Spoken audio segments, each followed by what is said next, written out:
आत्ताची सर्वात मोठी अपडेट GD-SATचं 2024 मेचं एक्झामचा रिझल्ट. GD-SAT लॉग इन करायचं, पोर्टलवर जायचं, प्रोफाईल माझे खात्यावर जायचं आणि रिझल्टमध्ये जायचं.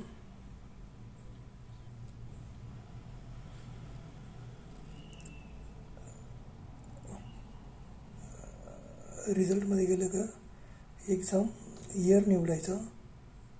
एक्झाम इयर निवडलं का